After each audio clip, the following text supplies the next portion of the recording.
There's a guy stuck in the elevator shaft. I got him. Yeah. More strategies in the building. Tactical mind, stay ready. Let's go! Yeah.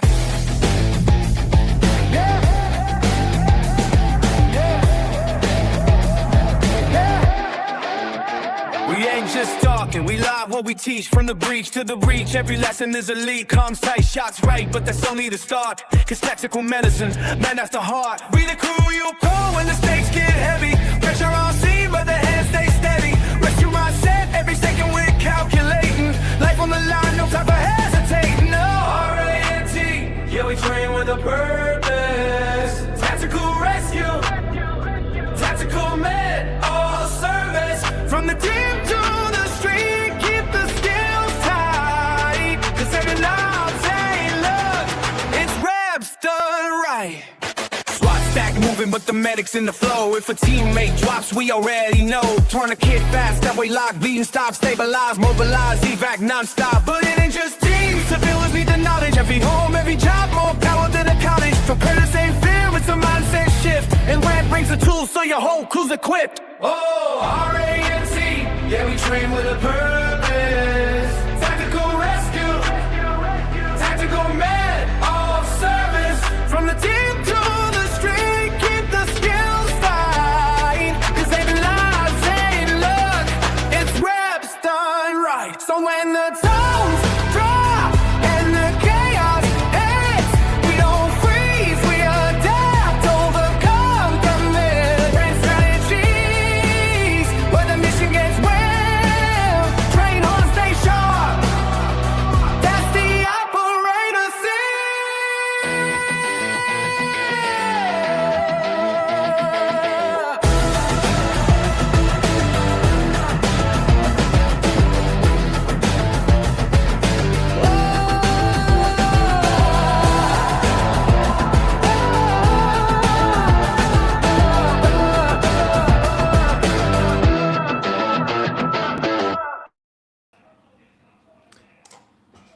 What's going on, everyone? I hope you liked the intro video there. So yes, all of those clips are actually from trainings that we conduct. So to give you guys a little bit of a glimpse into there, I'll probably try to keep it, consistent with starting the videos off that way. But I want to thank everyone for watching. We're going to be diving into one of the most unforgiving windows in tactical medicine, and that is the first 60 seconds after a casualty goes down in a high threat environment. And the thing to really keep in mind here is that tactical medicine, it's not just for cops or medics or military teams. It's really directly relevant to the prepared citizen, because the principles are built around surviving the most common forms of modern violence and trauma. The same life-threatening injuries that are seen in tactical environments, severe bleeding, the airway compromise, chest trauma, they're really all the same injuries a regular person might encounter in a car crash, in a workplace accident, or even some sort of like public space emergency. So, really a prepared citizen doesn't need to be part of a tactical team to benefit from the mindset, situational awareness, which we talk about all the time on here, understanding how violence unfolds, recognizing danger early, and knowing how to, even support professional responders. It all translates directly into everyday life. Tactical medicine teaches people to stay calm under stress, make rapid decisions, and bridge the gap between injury and the arrival of EMS skills. So, those skills can save lives in any community, not just in high threat environments. So let's get into it. And joining us tonight, we have Danny. So he's a frontline police officer. He's an EMT. He works in one of the most violent cities in the country, and when the calls come in, he's often the first set of hands on victims, stabilizing them, long before an ambulance can fight its way through the traffic. And Danny has spent years treating gunshot wounds on sidewalks, calming terrified victims, and really buying precious minutes in neighborhoods where violence is a daily reality. And he's also one of our own. He's a ranch strategies adjunct instructor who's really been with us since the very beginning. So Danny has helped shape the way that we teach the real world street level medicine, and he brings the same like grit and clarity and experience to the classroom that he brings really on every call when he's on duty. And with that, I'm gonna let Danny introduce himself. Hey, what's going on, guys? Dave Mitchell, police officer in a major city in the country. 17 years of patrol. Been on a major incident response team, civil disorder, hazmat response as an EMT, as a police officer, doing that since 2019. Bike patrol officer, patrolling car, plainclothes, uniform, part of a tactical squad for a couple of years, proactive. Look for guns, drugs, stolen cars, etc. High volume call for service in the city I work in, and a lot of which are shooting, stabbing, trauma related, not just assault related. A lot of them, like Taylor was saying, are just emergencies where bystanders could be helpful. Even patrol officers with a little bit of knowledge could be a force multiplier in a point of wounding. So we'll get into some of that tonight. Awesome. Yeah, and I think one of the reasons that this topic really matters is because, and the reason we chose to do the first 60 seconds is because the first minute is where the most preventable death happens, and it's where I think a lot of rescuers, we see this all the time, in our real life environments when we're doing training courses, it's where rescuers make the biggest mistakes. And it's not because that they're untrained, it's really just because the environment itself punishes hesitation. Do you have anything on that? No, that's absolutely correct. I agree. Awesome. So, yeah, dude, I would say, so let me ask you, so why would you say, and we kind of just addressed it there briefly for a second, but why would you say that the first, the most important minute of a casualty's life is that first minute in a high threat environment? That's your point of wounding is going to be where you can have the most impact. Bleeding control, basic airway management, trying to get that casualty to the next higher level of care, whether it's a trauma center nearby. I know where you are, it's mostly rural, and you have to consider that when you're doing your transport. So really, hands-on the patient in that first minute is critical. Anybody, the bystander is now the responder, whether it's just your everyday average person or a police officer, like in our capacity. Just having basic skills can really make a difference between that person bleeding out or expiring prior to getting to definitive care. Well, dude, that's just it. I think the whole, we get into we stress the first minute of care because the human body itself, it really only has a few ways that it can die fast, and massive hemorrhage is probably the fastest because we know we can bleed out in under a minute, and that's not theory. That's pure physiology, and I think people underestimate how fast is. They think that they're going to have time to set up, to kind of think, to do some coordination, and you don't, because an arterial bleed doesn't care about your plan. It doesn't care about your rank. It doesn't care about your gear. It just does what it does. We watch people kind of get sucked into that trap all the time when we set them up on scenarios. Absolutely. I like to say a lot of times, like I work in a city urban environment. You work in a mixed environment, combination rural, and even I would say urban in a lot of ways. I'm on scene pretty quickly to a lot of the shootings and stabbings and even vehicle collisions that we respond to. I'm fortunate. I have a lot of trauma centers, like world-renowned trauma centers, pretty accessible. But I've also seen instances where the majority of these events are come as you are. You don't have time to run to the trunk and dig through and look for your IFAC or your aid bag. It's what you have on your person at the point of wounding. Whether you're a police officer responding to an apartment building, you're going to be 3-4 floors up. You're not able to access the things that are in your trunk. When something kicks off, you're going into a domestic, you're going into any situation where something kicks off right then and there. It's what do you have on your person? What skill sets do you have? What equipment do you have? What knowledge base? How do you put those together to really save a life? Yeah. So that's perfect. So in a, we know that tactical environments are extremely dynamic. So Sure. What would you say are the things that absolutely just, they have to take place inside that first minute when you're presented with a point of injury, penetrating, injury type situation? Do you want me to go broad, or do you want me to focus on just more so the tactical environment? I'm saying, pretty much any point of wounding injury, but the first minute, the first 60 seconds, what do you have to do in that first 60 seconds? So I'll go broad on it. It doesn't matter if you're off-duty police officer or EMS or just prepared citizen. You're out and about, and somebody gets hurt right then and there. I mean, let's go back to the basics. What's the first thing we're going to do? Scene safety, right? Whether that's trying to stop a threat that would cause that injury, whether it's rendering the scene safe, the industrial piece of equipment that shook loose and caused that injury to that person. You want to make sure that scene is safe before you find yourself another victim. And that could be you or somebody else that's responding with good intentions.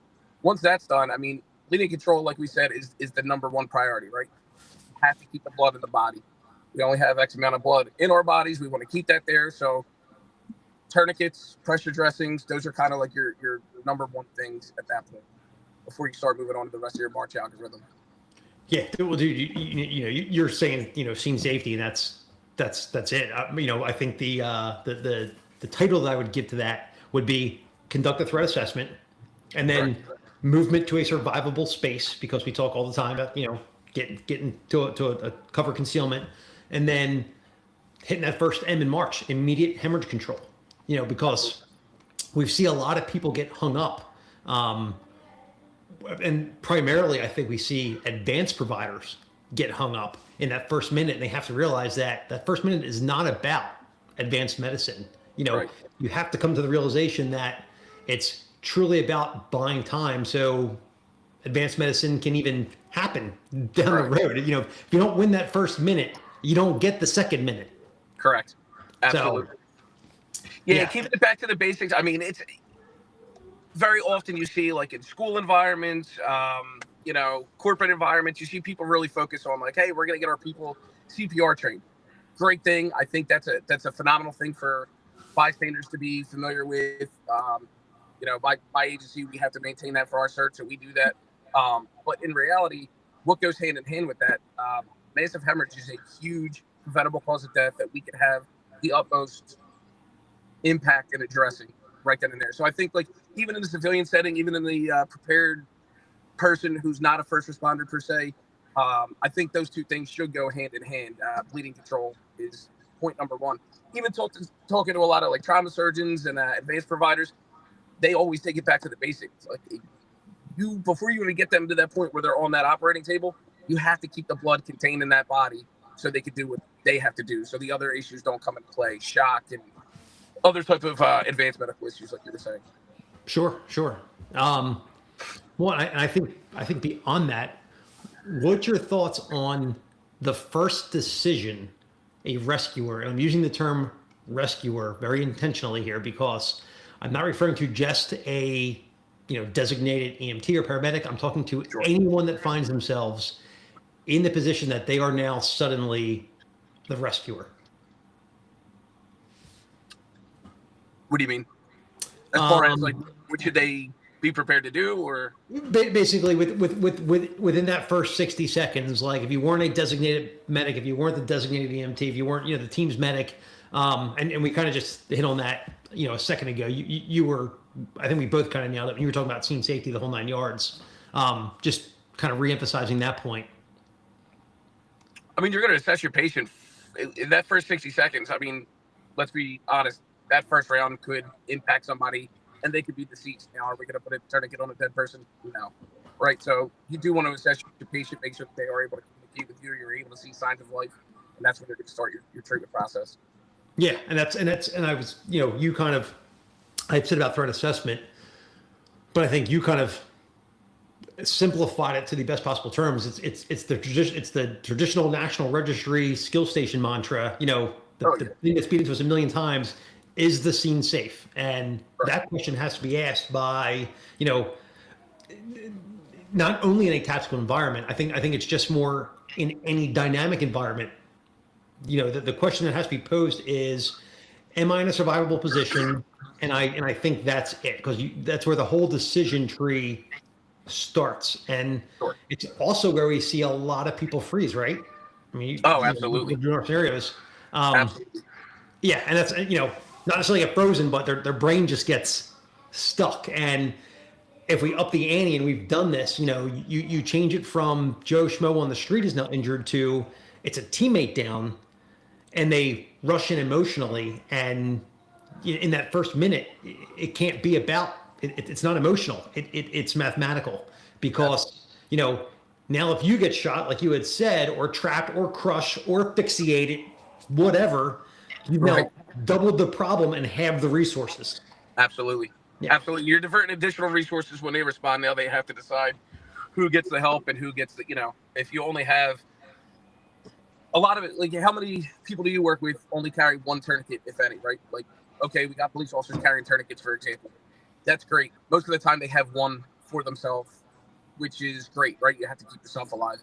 But now if you rush in emotionally, you don't make sure the scene's safe. It could be anything like we just had an officer get bit by a dog a couple weeks ago. And I mean, a nice chunk out of her arm, and dog came out of nowhere. They thought they had a scene safe type situation, and she got bit. And it bit her in her dominant hand. She couldn't access her weapon. She couldn't defend herself. So now you're dealing with the broad spectrum of multiple things going on at once. You have the original scene which brought you there, right? Whatever that is. In that case, it was a domestic disturbance. They go to a domestic disturbance. Hey, put your dog away. They think the dog's away. The dog gets loose.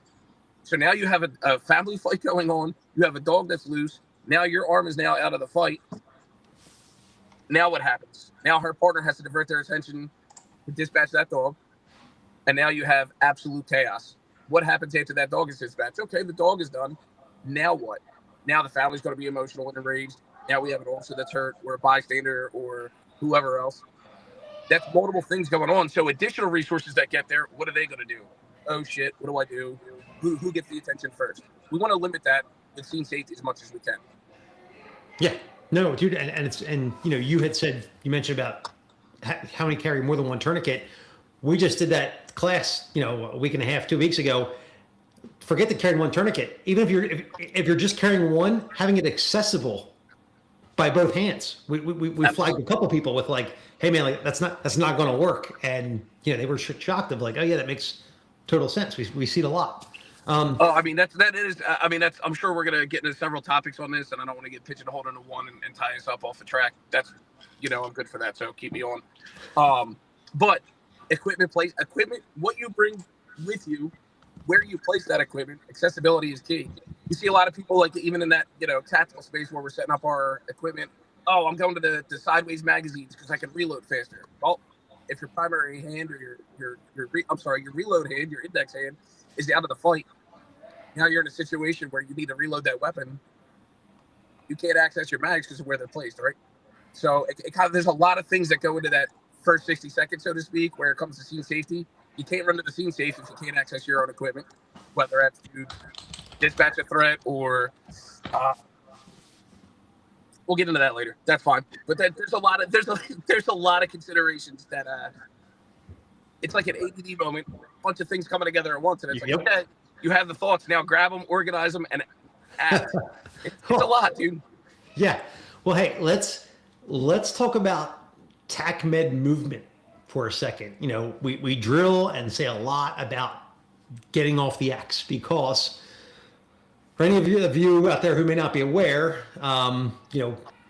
that movement is in fact medicine being done. But if you want to going into what that actually means, basically to me, I think that is like, it doesn't mean, treating in the open. You don't treat under fire. You don't treat while becoming a casualty, which you talked on, you had mentioned earlier. Yeah, absolutely. I mean, movement is life, right? Like, you look back to your basic law enforcement training. You go to the academy. I mean, in our academy, we don't move and shoot a whole lot, right? Mm-hmm. And in service, we don't move and shoot a whole lot. So what do we talk about? Training scores. We talk about like things that under stress you revert back, right? You go back to your training. Well, if you're getting shot at, does it make sense to stand out in the open, pull your gun, and hope that you're quicker on the trigger than that guy? No. Action beats reaction. It's the same thing with treating a patient, right? Would it make sense to work on somebody who was just involved in a traffic accident in the middle of a freeway? You stop to help somebody that's in a collision. You're off duty. You're just minding your business. You have your equipment. You're like, hey, I'm ready to be an asset. And, You see something that requires your attention. Does it make sense to stand out in the middle of the open on a freeway and start trying to treat somebody? No, for the same reasons we mentioned, right? So like you said, movement is life. Get them off that proverbial X. It doesn't have to be a tactical environment, but we're going to flip-flop back and forth between tactical and practical, so to speak. Move. Get that person to somewhere safe so you can, collect your thoughts. Now you're doing something, right? Action beats reaction. I see the problem. I need to move that person. Now you're slowing your own momentum, thinking and going, okay, now what? It kind of gives, that's your first step, so to speak, your checkbox to get you into the framework. Yep. Well, it's funny. I was going to ask you when you said movement is life. I was like, oh, where'd you hear that? Well, always the student, right? Always the student. Yeah. So just for the audience sake, I mean, I do enjoy teaching with these guys on things that I'm very well versed in. I'm not a shooting instructor. So when these guys put on this class, I'm like, hey, you know what? I'm going to jump in as a student, as I've done several other topics you guys have taught. And it's good to go back to the basics and add to that, and compound that.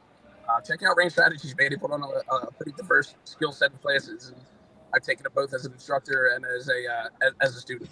Nah, for sure. Yeah. Yes, you have. And no, as far as the movement goes, though, I think one of the things is you have to keep in mind too. Movement is life, like I always preach, but it's also the fact of you don't necessarily need perfect cover. You just need better cover than what you have at the moment. You know, a block wall beats a car beats open ground, a curb, beats being in the open. We've shown how you can get, actual cover from using a curb. And just keeping in your mindset, while everything is basically going to hell in front of you, and all of a sudden you're tasked with bringing some order or hope to the scene that's unfolding.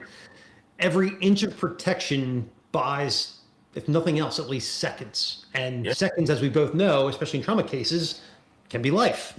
Absolutely. So yeah, so movement is medicine, and that's kind of what we're trying to express clearly. That you have to, there has to be movement in whatever is happening at the time. So when you do actually start treating someone, like if you're faced with a situation where a teammate goes down virtually in front of you, if you're in that hostile situation, when do you actually start getting your hands on them in a treatment mode? Because, as soon as you're in a spot basically where you can work without dying, that's where you got to start. Sure.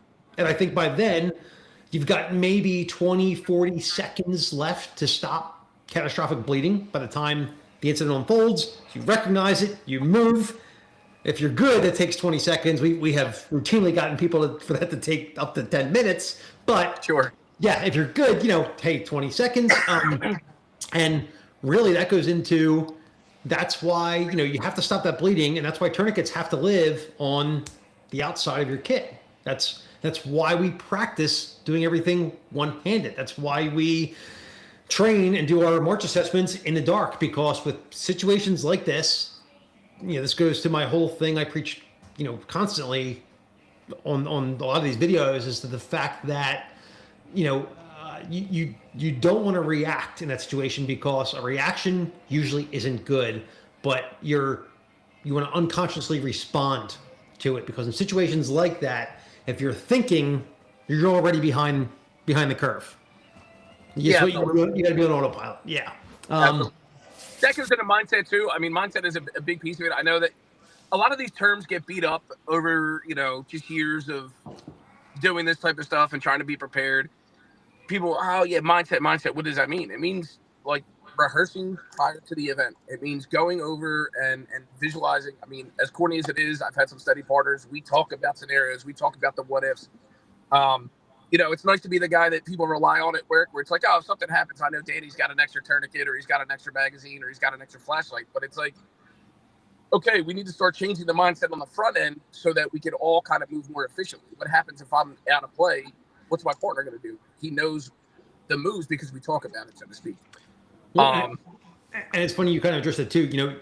You've been in the classes where I bring up all the time with my backgrounds with, being FDNY before this, and now, law enforcement.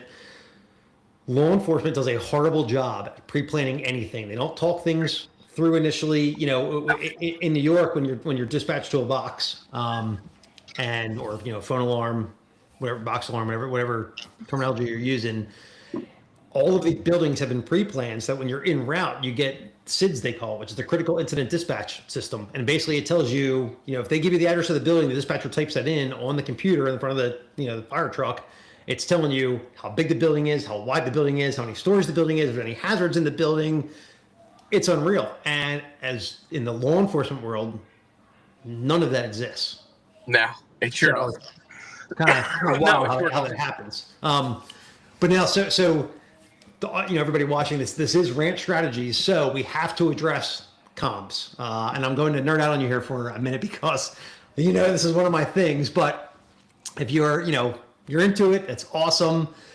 But the reality is, and the reason I'm so into it is because in any crisis, and really, any situation, comms is a cornerstone. And I know and the overwhelming majority of people who watch this channel are on the same page with that. So let's just address some critical comms principles in a situation like this, because I feel in this, but really in general, comms is misunderstood, but a mission critical aspect of tactical anything really, but definitely tactical medicine. So when a SWAT medic, or again, really any medic, and I'm using that term extremely loosely here as far as medic, any designated medic operating in a non-permissive environment that is treating a teammate, at that point, any radio communication can become a life-preserving tool that can be just as essential as a tourniquet or a chest seal. And the way comms are handled in that moment can determine whether a casualty gets out alive or not. So it also can affect whether the team maintains their momentum and whether the command makes the right decisions while kind of in this pressure cooker. Yeah, I mean, it's funny, man.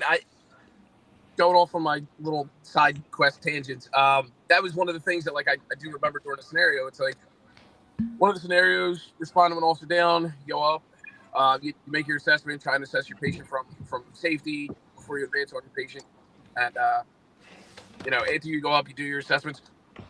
You're engaged, so now you're engaged with the bad guy, etc. What's the one thing that, like, I totally forgot to do? Yeah, man, did you notify radio? No, man, no, I didn't, which is wild because you can't help anybody if you don't have resources coming to you, right?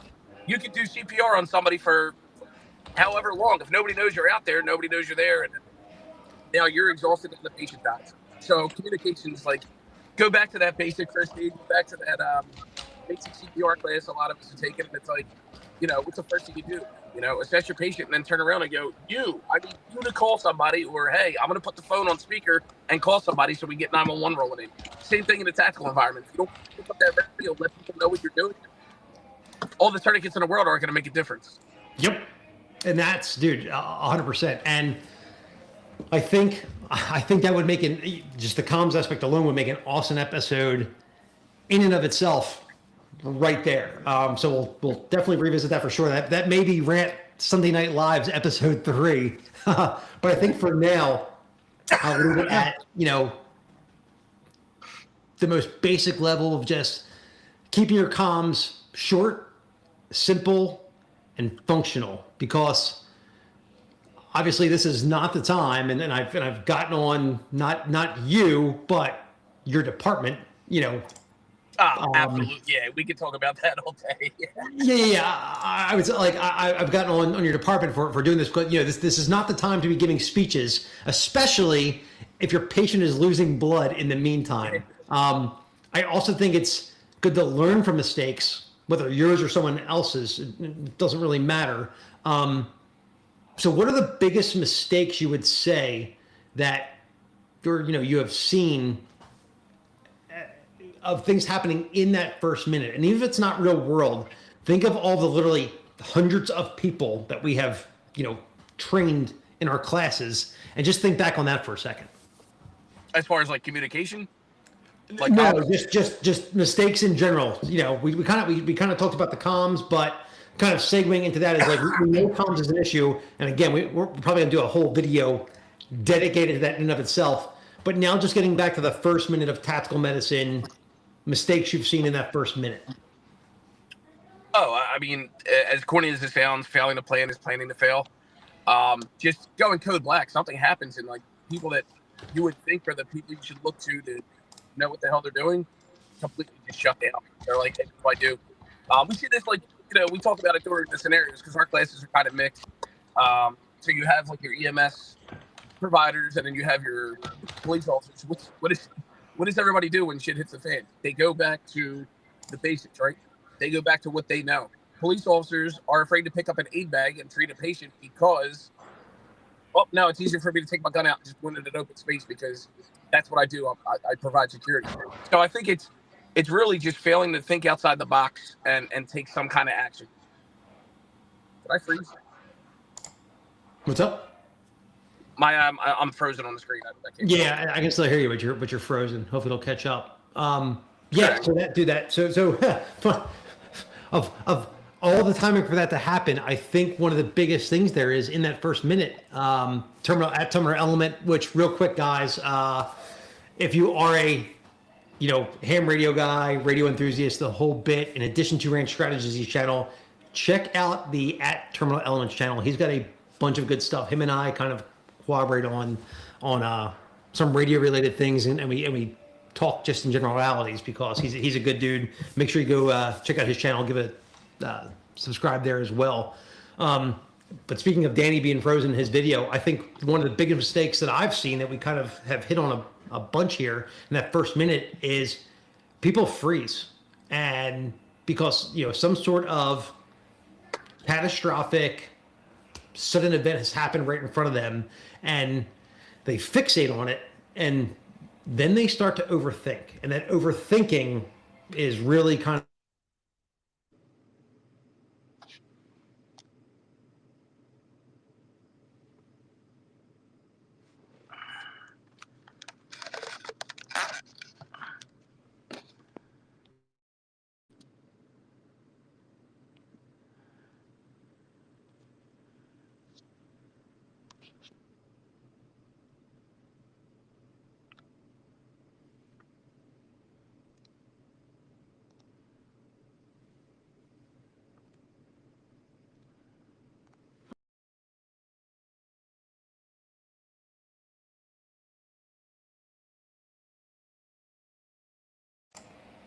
How about that? You guys got me back now? I don't know what happened there.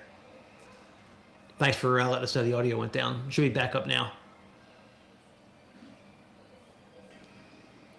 Yeah. There we go. I think everybody's back now. Good. Yeah, I lost you there. So I just wanted. So apparently I had lost audio as well. But just real quick, I want you guys to catch up on that. As far as the first mistake that I had seen when we're doing all this stuff is that, funny, right along with Danny's video, is people freeze.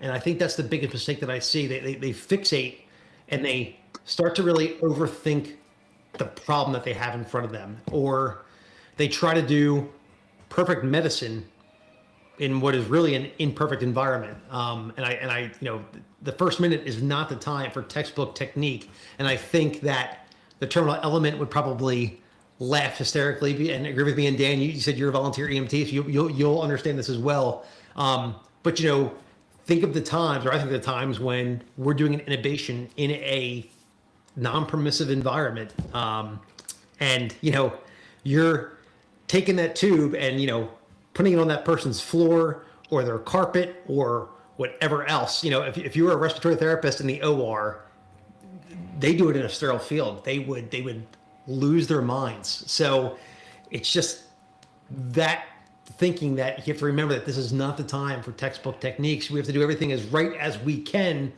but what is the greater good? And it's really the time for decisive action, and that to me is is one of the biggest things there is. Like, we've got so many people just vapor lock. Someone needs to take command, and even if it's not the right decision, at least a decision is being made. Danny, you're sideways. I don't know if you can right yourself or not, but I thought it was the right way. Hold on. There you go. Yeah, you're getting there. What? There, it's a little bit. There we go. That's pretty much where we're at. Sorry. So, I think we're back up here. Thanks for letting me know the audio was down. and bringing you guys in the conversation there. So, like Dan, you said, EMT. Your thoughts on that? I think you'll be able to weigh in and give us some good feedback. Terminal Element, you too. Terminal Element, he also does. You guys have heard me say the wildfire deployments. Terminal Element is a wildfire medic as well. So him and I know all about operating in some really austere environments. But so, okay, pure medicine wise, we addressed it here, but just to cement it, priority number one, Danny. What is priority number one in this first 60 seconds? As far as treatment goes, right? Yes. Oh, stopping bleeding for sure. I mean, that's like we're going March algorithm and just kind of flowing into that. Yep. Yeah. I mean, you're going to address any life-threatening bleeding. I mean, we're not talking about like a head lack that's bleeding a lot, but it's nope, I'm still good. I'm still able to talk. We're talking about like extremities, arms, legs, anything with an artery. Your junctions, anything that's going to be profusely bleeding and essentially causing somebody to die within those first 60 seconds. Yep, and that's and with that, yeah, you have blood that's as you know, we say like what's how would you categorize an arterial bleed? If it's pumping or pulling, assume it's arterial. You literally have seconds to make that decision, so that's all you should need to know. And as far as your on that, dude, tourniquet, high and tight, or 2 to 3 inches above the injury. What's your thoughts on that? And then we'll address why. Listen, I mean, you know me, dude. I always dumb it down to the lowest common denominator because as far as our staff goes, like I'm the least advanced medical provider. So I always go back to the basics and what can you remember in the oh shit moment? Is everybody going to be how many inches above? And I mean, just go high and tight. I've run it by plenty of way higher advanced trauma surgeons than any of us, and everybody's in agreement. 2 to 3 inches is fine. It's ideal. It is the textbook these days. But go high and tight. You can't go wrong. Because what we're seeing too, and I mean, in our city, we have a lot of tourniquet applications that, frankly, just don't need it. And I've probably even done it. But at the end of the day, it's better to place the tourniquet. Do you want to sit there and get into a measuring? You're going to take out your tape measure? No, just go high and tight. Keep it moving. Move on to the next intervention. Yeah, buddy. That's my thoughts exactly. I'm a high and tight guy. You know that, especially if you're, when we induce that stress that we do in our classes to you, you're not going to be able to figure out 2 to 3 inches above it. So always just go high and tight. And I think the biggest thing there is, which I constantly preach to people, is if you go as high as you can get it and as tight as you can get it, because we want to crank till the bleeding stops, and pain doesn't matter. Bleeding control does. But if you're going as high as you can get it at the time, if in fact the bleeding doesn't stop and you need to apply a second tourniquet, you've already bought as much real estate as you possibly can. So it goes right under there. So it's perfect. Yeah.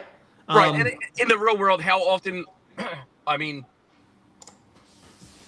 often are you seeing somebody shot one time? It happens, right? But where I work, people are using 33 round magazines and a Glock with a switch on it, and folks are getting shot a lot. They're still surviving. We have people getting shot 9, 10, 12, 15 times, and they're walking to my police car like, hey, man, can I get a ride to the hospital? But, as far as applying interventions, like you said, if that person's shot, the first injury you find is where you're placing that tourniquet. You just, like you said, just used up all your real estate on that application. So now you found an injury that's even higher and has more of a life threat. You have one tourniquet. Well, that was your shot right there, right? Yeah. Yep. So. And a terminal element. You know how I feel about improvising anything. It's like, no, use dedicated equipment until you absolutely can't. So that's if you're properly trained and taking it seriously, there's no reason for you to be improvising anything. You should understand the need for it and be carrying the proper gear with you too. And then the terminal element just asks, he's looking at junction tourniquets. What do we carry? And he's narrowing it down to SAM versus North American Rescue. So I don't know what you guys are doing. I can tell you, so I just had my paramedic refresher because I'm due for research. And here in Maryland, we are actually doing away with junctional tourniquets because we're still doing pelvic binders. And when we were using junctional tourniquets, we were doing SAMs. But I don't know, dude. Maybe just go back to mesh trousers and we'll call it a day because is kind of the be all, solve all, end all. We're getting back to that route anyway. Full circle. Full circle. Yeah. We'll be back to C-spine in no time, dude. Exactly. When I said the 2 to 3 inches versus high and tight, I mean, I only got into the tac med space back in like 2013-ish, right? Didn't have any formal training until I think I met you guys in like 15, give or take. But I mean, that's, again, it flip-flops every couple of years, every so often, high and tight versus the 2 to 3 inches. Let's just go with the lesser two evils. Let's just go high and tight. As far as the pelvic binding and the junctional tourniquets, that's out of my wheelhouse. I've never used it. I've never seen one used in the field. All right. Well, so that was priority 1. So then priority 2, right? We're going along with the March algorithm here. Go with airway. Open it. You know what I mean? Oh my God, that could be the best, honest to God answer I have ever heard. You are 100% right. Yeah. I mean, it's like, again, like with me, I just take it always back to basics. It's like positional airway management. More often than not, is going to solve. That person still has life in them. Put them in a position of comfort, or if they're walking and talking, or if they're ambulatory, they're going to put themselves in a position of comfort, so to speak. Yeah. You know, are you going to take somebody that's shot in the face and leaking blood out of their face and say, "Hey, buddy, you got to lay down so I can maintain your airway"? No, they're going to suffocate and die. If he's like, "Hey, this works for me. This is what's making me breathe," problem solved. Dude, that is exactly it. No fancy stuff here, right? Just literally, just open it. Maybe instead of just do it, we'll just make a shirt, just open it and have like the because and you're opening it enough to move air. So, the chin lift, most likely, but possibly even a jaw thrust. And then the recovery position, which is huge. And there's a whole story that I get into when we were actually doing classes, as you know. But it proves the point beautifully. And then if you have to, doing an airway sweep if that's needed. Yeah. You're not doing surgical airways in the first minute. You're just keeping the tongue off the back of the throat. Yep. And the blood and whatever other nasty stuff. 100%. Yes. Yeah. Absolutely. Okay. So as far as that positional airway, I do want to touch on that. That's a great thing that I picked up on one of the classes, which is like, it's a triage tool as well. We're really focusing on mass casualty type responses where I'm at, because we have a lot of events planned in the next couple of months. Mass casualty is like back on the menu, so to speak. That's a great tool for basic level responders to triage people who otherwise are, I'm not checking their pulse rate and their respiratory rate and are they breathing? Yes. Can we provide an intervention now? Yes. Roll them into the recovery position so when people are coming behind me, they can go, "Oh, somebody's already checked them out." You know what I mean? Huge. Yep. So all right, that's awesome, dude. So priority 3, which I think is really like priority 2 alpha or priority 2 extended. But then what are we doing? Sticking with airway. I'm going seal the chest. Oh yeah, my favorite. I go through chest seals like it's nobody's business in the city. Yeah. I should really get a reimbursement for that. So it's our number one event. Our number one intervention. So yeah, seal the box. Neck to navel, right? Neck to navel is kind of like the reference point. Yep. Circumferential, so front, back, sides, neck to navel, chest seal. On to the next thing. Dude, very simple. You just nailed it. What to do, right? And honestly. That is another thing, though, that I see getting messed up a lot. Like, how many people have we watched wound pack a chest cavity? Yeah. It's like it happens all the time because they're just out of their minds because the stress we put them under. So, that's one of those things. Keep it basic, keep it simple. Don't overthink of it. Basically, if there's a hole between the neck and the belly button, front or back, it gets sealed. It's as easy as that. Yep. It's either going to work or it won't. But now here's the great debate: vented versus non-vented, or does it matter? It really doesn't matter. Agreed. If you have a choice, sure, get a vented one, but it really doesn't matter. Exactly. Yeah. But it's another vital step though, because you're preventing the slow collapse of the lung. You're once again, you're buying time before the tension physiology kicks in. Yeah, absolutely. And I mean, just a little side note on that. Responded to a stabbing a couple years ago.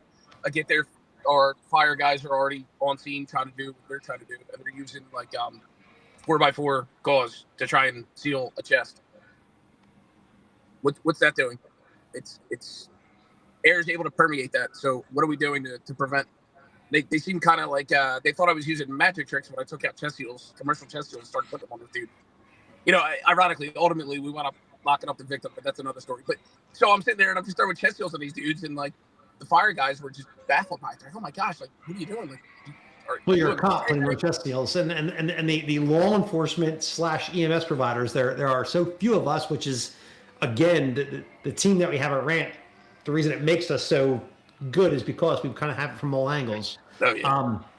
But so then the next priority, and you know, this is one that again I talk about all the time, but you know, basically initially I didn't really think this was an issue, but then once I did some deeper education and understanding, because I do like to try to educate myself a lot of times, I realized just how vital it was, and that is about keeping the casualty warm. Yeah, for sure. That's like an underrated thing, right? You need to be warm in order to induce clotting. My phone is dumping in the bed right now. Hold on. You're good. Yeah. Give me 1 second. I'm gonna try and fix something. Keep doing it. So the reason I hit basically hypothermia as a major consideration for the, you know, not necessarily within the first 60 seconds, but just outside of that, is because hypothermia kills trauma patients quietly and quickly. People really underestimate it. If you don't protect the casualty from the environment, everything else becomes harder. And it's hard to do in this format, but when we're doing classes, and I actually, you know, it's funny because there are, when the other instructors are kind of teaching the H in the March algorithm, they'll bring me in because they know this is kind of one of my soapbox topics. And I'd like to discuss the fact of, you know, what hypothermia is, the fact that there's been studies done on how many hypothermic patients have been brought into a trauma center. And then when you couple with that coagulopathy, which is basically just the body's ability to clot, and how to get the numbers to get that is INR, or international normalized ratio. And, you know, we know how to take a temp. We can get an INR in people. And basically the studies have been shown that if you bring a trauma patient in and they are hypothermic and they are coagulopathic, we talk about that whole lethal triad, which is obviously now the lethal diamond because we've introduced calcium to it because we're giving blood products.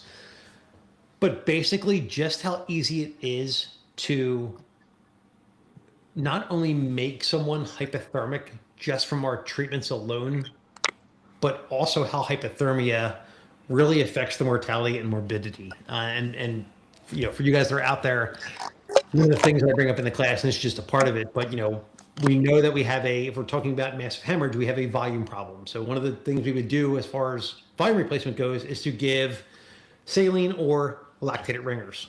Now, if you're doing saline, on the grand scheme of things, believe it or not, saline at 0.9% sodium chloride is actually pretty acidic. So making somebody acidic is not good. We don't want that, which is why really everybody has moved more towards lactated ringers, which is more pH neutral. But I also usually pose the question when we're talking about that, you know, if it's the summertime and it's 85 degrees in your ambulance and you have all your lactated ringers there and you run this trauma patient and you start dumping fluids into them, well, you're not realizing the fact of, the ambient temperature is 85, so your fluids are 85, but the human body temperature is like 96. So just by infusing them, you're also dropping their temperature really significantly, so you're feeding that hypothermia problem. And that's one of those things, like we should always have IV fluids in warmers all of the time. And don't even, you know, if we're talking wintertime, most ambulances are kept outside. Even if they're kept inside, I don't know if your bays are heated or cooled, when I was with FDNY, I worked part-time in Jersey City as a paramedic. We were street corner assignments. So, the ambulance has the heat on. So at best, it's maybe 70 degrees in there. I would actually take the IV fluid bags and stick them on the defroster and just let them cook all shift long just to help combat that.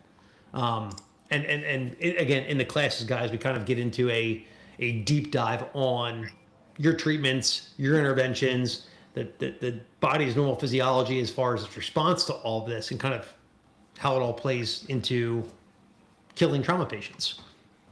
But yeah, Danny, any last things on that? Crank the heat. I mean, my agency is real big on like we scoop and run. So I mean, that's a little context clue for anybody that's to do their own research. But we scoop and run any penetrating or perforating trauma. Now, I agree for like EMS transport, like when you can actually stay and play and work on your patient, crank that heat as much as you can. It's not really a consideration where I'm at because of how we operate. That being said, I mean, listen to you and Nick from Rant talk about hypothermia and how much that plays. That's really influenced even on the BLS level, like how I would try and treat somebody in an environment where I can't rapidly transport that person. I go back to the apartment building scenario or residential scenario. Keep your patient warm, dude. If you're comfortable, your patient's not.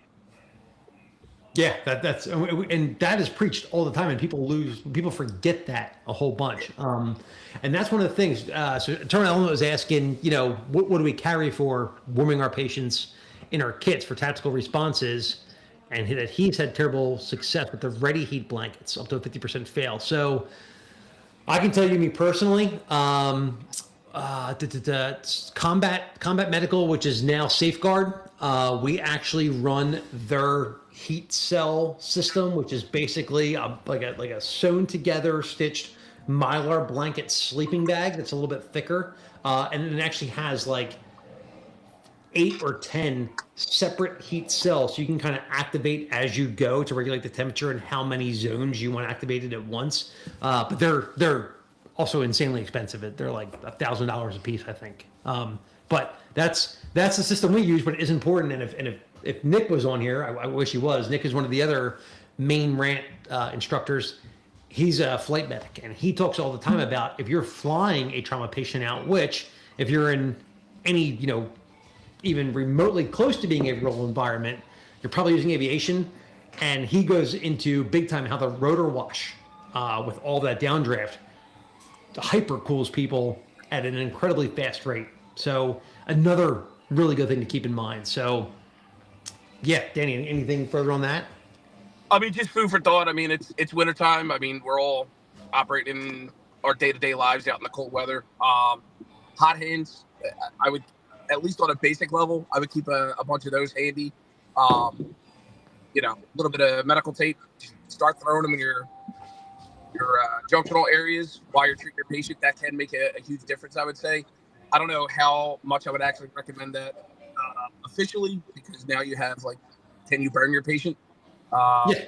But it is a consideration, right? Like if my partner goes down and I know we could deal with any aftermath later, I might stick a few of those in places he may not like, but it'll try and keep him comfortable enough for us to get him more definitive care, and you might have helped alleviate that problem. The Mylar blankets, I'm a fan of those. I mean, I use them a nice amount for different things. How effective are they? So it's funny you mentioned the Mylar blankets. I don't want to go too down the rabbit hole here, but this is one of my things. So again, the Mylar blankets are great. Everybody has them. They cost $2. They pack them really nice. It's fine. The commercials and the advertising on those absolutely drive me insane, because it's always some person in the middle of the woods that's freezing with like a Mylar blanket wrapped around them, which is great for advertising. But here's the important thing to remember with a Mylar blanket. The reason they work, the reason they are so effective is because not only are they hot, they keep you warm, they trap heat, but they're also a vapor barrier. So if you actually put that on somebody in the austere environment, in a sub-freezing environment, you wrap them in that, they are off-gassing, that vapor and liquid gets trapped on the inside of the blanket, it goes back onto them and freezes, making them colder and making your life miserable. So the Mylar blankets are great. However, you need an intermediate layer. So preferably if you have one of those, like if you're in an austere environment, you're going to deploy a Mylar blanket, fantastic. It'll keep them dry. If it's raining, whatever. You can use the thing as a shelter. But if you're using it for hypothermia purposes, you need to have preferably a wool blanket in between you and the casualty and the Mylar blanket. That way, their moisture, their off-gassing can travel through the wool blanket, hit the Mylar level, fall back onto them. Yes, it will get warm. Yes, it will get wet, but we all know wool maintains its thermal values even when it's wet. So that's kind of the be-all, end-all there, and that's why the Mylar blankets are so easily misunderstood and so just used wrongly that I jump on the topic when it presents itself. I threw you the softball because I know we just recently we scratched on that one of the more recent combos. So, awesome, yeah. Guys, so again, that was a lot. The first 60 seconds of medicine in a dynamic or tactical environment. But everything we were talking about on the grand scheme of things was really basic, and Danny used that word multiple times. It's basic. So, movement, communication, and the beginning stages of March are like where your mindset should be, right? Get your patient off the X, and that could be any threat. Doesn't always have to be a two-way range, somebody shoot at you. Get your patient off the X. Communicate to your additional resources. A quick report. Hey, I got a gunshot victim. I'm here. I got a car accident. I'm here. Start rolling me some backup, EMS, whatever. And then start your marching algorithm. Those are, in 60 seconds, it seems like it's a lot. And it is when you start breaking it down into individual parts. But once that kicks off, those three things are going simultaneously, and it's going to have a huge impact on survivability in your patient. Yeah. So, dude, that's just it. Like all up until this point, it's been so basic. So let's get into, and anyone who's been deployed with me or has deployed, especially to a wildfire, knows this is my selling point. I tell all the crews that I'm out with that basically the no one that I'm out there with, the reason you have me there, they're all basically hot shots, the guys I'm going out with. So no one there is dropping over from a heart attack. These are the most crazy in shape guys you've ever met in your life. It's going to be a severe injury that we commonly see. So that I'm getting called for, whether it's a chainsaw accident, a tree strike, things like that. And the benefit that you get from having me there as a paramedic as opposed to an EMT is the issue of, or the ability to get pain meds or, IV started or advanced interventions. So let's get into that and let me know your thoughts on how all that additional treatment comes into play. And more importantly, to keep it on topic, how it relates to the first 60 seconds of tactical medicine. You there? You there? Yeah, I'm here. Go ahead. Yeah, my bad. Let me ask you a question. Like, from an ALS standpoint, how quickly are you dropping pain management meds into your patient? So you're saying from the tactical standpoint? Or just in general, just from the ALS standpoint, even in like you're supplementing your smoke jumpers, you get through a chainsaw accident. Oh, dude! So this last season, we were in when I was in Colorado in the aspen trees, which I didn't realize is, if you weren't familiar, the aspen trees are the largest, one of the largest organism in the world because it's one tree, it's all one root system, but they're extremely weak. And basically, so in the green, we had a tree strike on a guy. And again, I kind of pride myself on the fact of the reason you have a paramedic out with you is because I have the ability to treat your pain. So if you were in pretty much any significant pain whatsoever, I'm giving you pain meds. And I did. I gave him fentanyl. I'm like, dude, like there's no reason for you to be in pain. That's why I'm here. Let's take care of it. How quickly did something like that happen? Oh, dude, you're saying as far as the tree strike? No, yeah, like in the that first 60 seconds model, you get there, you assess your patient, tourniquets applied, or whatever the case, whatever the intervention is on the front end. How quickly are you starting to push pain management meds to your patients? So basically, so I was on a REMS team, so we're UTV based. You get a call on the radio because the crews are like, "Hey, our dude just got hit by a tree," And we weren't that far, but when you're driving a dozer line, especially in a UTV, it takes a little while to get there. But, within the first minute or two, we get there, we do the threat assessment, we do the assessment on him.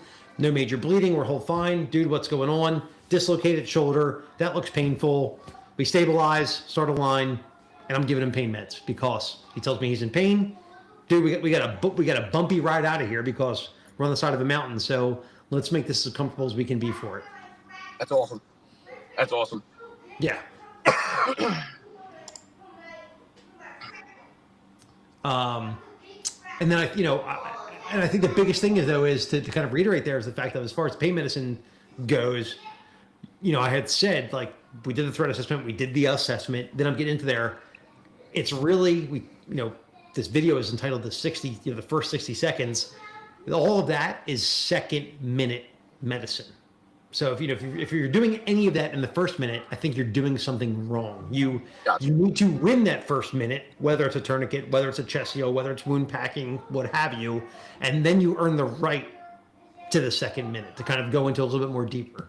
So I think it's important, or I think something that's also important to bring up, as we mentioned in when I did the last video, is that generally these we offer these high stress, advanced level education classes. We're getting 20-year medics and cops, for that matter, telling us how it's some of the best and most challenging training they've ever been exposed to. And we also see a lot of initial failures when they're faced with medical problems. Medical problems in a stressful environment. So let's just talk real quick about why people fail, or why rescuers fail in the first 60 seconds. I think it does come down to a lack of training and meaningful training. We all have to do our in-service refreshers for our respective, certifications, whether it's maintaining your police certification, your respective state, your EMS certifications. And it's easy to get into that institutional PowerPoint type mindset. Let's do the basics. Let's do the tourniquet rep once or twice, and okay, what time's lunch? That's a real problem. That's a real problem across the board. And I think we've discussed even the type of classes that are open enrollment, where we have people that are putting themselves through classes and their mindset versus maybe somebody who's there to check the box to maintain a certification. Initially, you'll see, especially like when we do our 2-day classes, a lot of their agencies send them there, and they're kind of like looking at their watches. What's the day going to be like? And then by the end of the first day, we're ready to break down. I mean, we've already kept them there the full run of class, and we have people that are staying behind. Like, whoa, I'm not done yet. I have questions about this. I want to learn. To watch that switch is kind of cool for me, because a lot of things in real life, when you have people like we all work with those guys that are like, oh, I don't need a tourniquet. I don't need to carry extra radio battery, extra flashlight battery. They take certain things for granted because they don't have that mindset shift. So when something, oh shit, happens, and they realize, hey man, it's relying on you. It's your turn. You're the one people are looking to make a decision. I think that's why a lot of people freeze up. My own agency, we talk about like how close we are to trauma centers. One of the biggest shootouts in our city's history, 6 officers were hit. They were, I'm not even exaggerating, less than 2 city blocks away from one of the most premier trauma hospitals in the entire country. And the gunfight's happening, and officers are getting hit, and they're just like looking at the hospital going, it's right there. Yeah, it doesn't matter, dude. The bullets are still flying. It's up to you. It's up to your partner. Get that tourniquet on, suppressive, directed fire, I should say, and stop the threat. So it doesn't matter. You can see the hospital, but you can't get there. Can't get there. Imagine now it's your turn. Let's just say it's not even you that's hit. It's your partner. Now your partner's life, or that bystander that just was minding their business and got caught up in a spontaneous event, it's on you. Ready, set, go. What did you bring to the fight? What's on your person? What's your mindset going to be? What's your willingness to provide these interventions? How often do we see an active shooter event go on anywhere in the country, national media coverage, and what are officers doing? I got my gun. I'm walking around a parking lot with my gun out, while EMS is running around treating people. The Boston Marathon bombing was the prime example of that. Prime example. 100%. And so the terminal element said, when we were talking about having, the ALS capability versus the BLS capability, his comment was the additional experiences of a clinical intuition of a medic who tends to have more years in the field by virtue of length of time it takes to get a medic license. That's beneficial. And dude, that's I didn't even think of that as a benefit, but way back when, 21 years ago, 22 years ago, when I got my medic, it was mandatory. You had to have 2 years as an EMT in a 911 system before you even applied to medic school. So, yeah, just I don't think it's so much true as of late because people are kind of they have these direct EMT to medic bridge courses, which is horribly scary. But no, that was a really good point as well. So. Yeah. So, and again, as far as the mistakes go, I already kind of talked about how people freeze, how the brain locks up and they fixate. And I think what really it boils down to is people focusing on one problem and ignoring the bigger threat. Absolutely. Dude, how many times have we seen in scenarios, people missing things on their March assessment and they just can't figure out why their patient is crashing because they didn't check the angular areas, or they even, left the victim to deal with a situation that on the grand scheme of things really isn't that important in the moment. Oh yeah. Yep. Or they overthink, and probably what kills them or messes them up the most is that, once again, kind of bring this back, is they try to do that, especially when we have like the rescue task force models. You got the EMS providers that are trying to do perfect medicine in an imperfect environment, and that just doesn't work. Well, I mean, again, back to basics. Here we go, right? Even from like just what's your first thing in EMT school? Not even medic school, although I'm sure it's hashed over many times in medic school. Scene size up, right? Which goes into your safety and your patient assessment. How often do we see people when they're going up and checking their patient go, okay, he's bleeding from the leg, I put a tourniquet on. Like you said, they didn't check higher up in the groin and see that he's shot there too. And it's like, or you didn't roll him over and check for the exit wound. What goes in must come out, right? And again, it's basic. And I've been through enough of these trainings now where I catch myself going, or you catch it, and you're like, yo, dude, did you even think of, I'm like, holy shit, I've done this so many times in real life. And in training, you get a little bit of stress induction. Guess what, dude? Sometimes you forget things. And it's okay, because that's what we're training for. But we're also training to save lives. So the mistakes you make in training are going to have real world consequences. So that is one thing we do get a lot sitting through the classes that you guys teach. I'm able to interact with the students a lot and watch them go, oh shit, I didn't think of it. And it goes back to that mindset of, we're done class for the day. We'll see you guys tomorrow for day 2. And they're like, no, I don't want to leave. I have more questions. You see that, like, and this is before we even get into the major scenarios. I'm talking about when we do our classes, and it's the classroom setting, a lot of PowerPoint, that we get into some of the skill stations and the hands-on. We're not even in the scenario piece yet. And they're like, wait a minute. I never even thought when I'm packing a wound that I should alternate thumbs, because guess what? Blood is pouring out of somebody, right? Why are we packing a wound? It's arterial. Yeah. It goes in and you're looking for your other end. Guess what, dude? That's pushing out, right? So it's things that, like, I enjoy watching the students kind of go, oh man, I never thought of it that way. Then on day 2, when we start introducing them to the scenarios, what do we see? Cops got their gun out. It's like, no, dude, put that away. Bad guy's dead. Go save that person's life. Yep. So, yeah, it's huge. I've done it in real life, man. I remember I missed a gunshot wound in an armpit. Dude was at least, at the end of the day, he was a bad guy as well. He wound up getting arrested.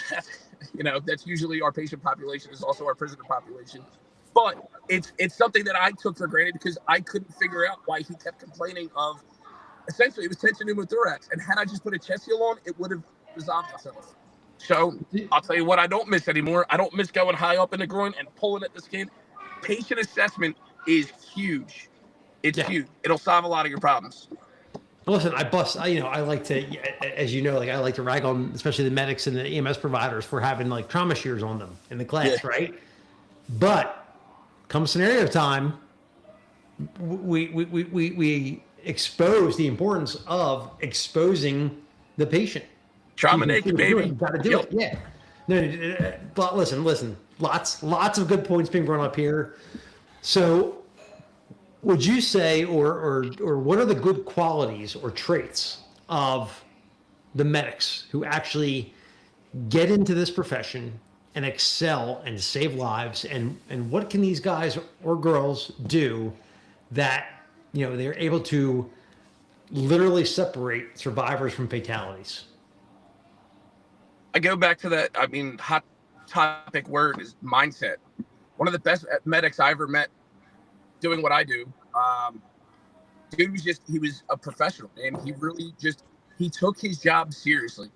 That mindset of like, this isn't just a job, this is a vocation, this is what I signed up to do. I'm going to be the best at whatever it is that I'm doing. And the job I'm referring to it turned out it was an overdose, and it turned into a full cardiac code, bunch of cool stuff going on. And I was in EMT school at the time, so I'm watching it. And he was able to do his job, direct the firefighters in the pit crew CPR. He was able to direct me in administering a bag valve mask. And it was just, he started intubating the dude, and it was just all, he was able to think 3 steps ahead and keep everybody on task. So it's that leadership quality of like, I give a shit about what I'm doing, and I want to help other people do it too. He wasn't arrogant. He wasn't cocky. He was like, hey man, this is my time to shine, and everybody's going to play a role. Yeah, well, it's sort of emotional compartmentalization, dude. No doubt, right? We're the guys who survived through it all. That's true. No, and I kind of alluded this earlier on with as far as the big decisions go. I would say decisiveness, right? Those who understand simplicity, and really, you know, the medics, the ones who save lives are the ones who act, not the ones who wait for the perfect conditions to form. Yep. Yeah. Yeah. So no, I do like what was just brought up as far as like medics with their clinical experience, being able to form like differential diagnoses and look at things from multiple perspectives, right? Yep. I get hung up on the trauma aspect of it because that's what I'm most familiar with. But trauma is only a small part of EMS, right? Being able to flip-flop between those skill sets within the skill set, so to speak. You know what I mean? When like you're at EMT school, what are you learning to do? You're learning to do a medical assessment and a trauma assessment. How do you bring those two together? Because you're looking at things that kill people, and how do you stop that from happening? Yeah, dude. So yeah, no, that's just it. Exactly.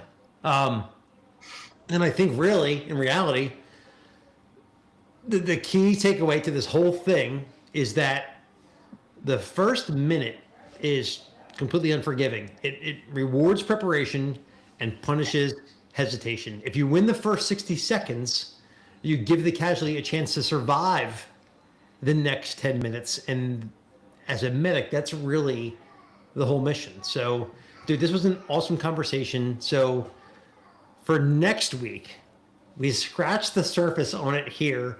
Let's do radio comms in a tactical medical environment, because that should be a fun one, especially for me to get into. And I just want to remind everyone, if you were interested in coming out to any of our trainings, we'll be teaching at the Indiana, Michigan, and Ohio SWAT conferences this year. We're also conducting classes, what's turning out to be regularly here in Maryland, at an incredible range facility. So if you're interested in that, or interested in picking up a Rant Strategies hat, t-shirt, hoodie, shoot me an email, taylor@rantstrategies.com or rich@rantstrategies.com, and we'll get you the info you need to help you with that. And, you know, we'll see you on the next one. So with that, everyone, take care.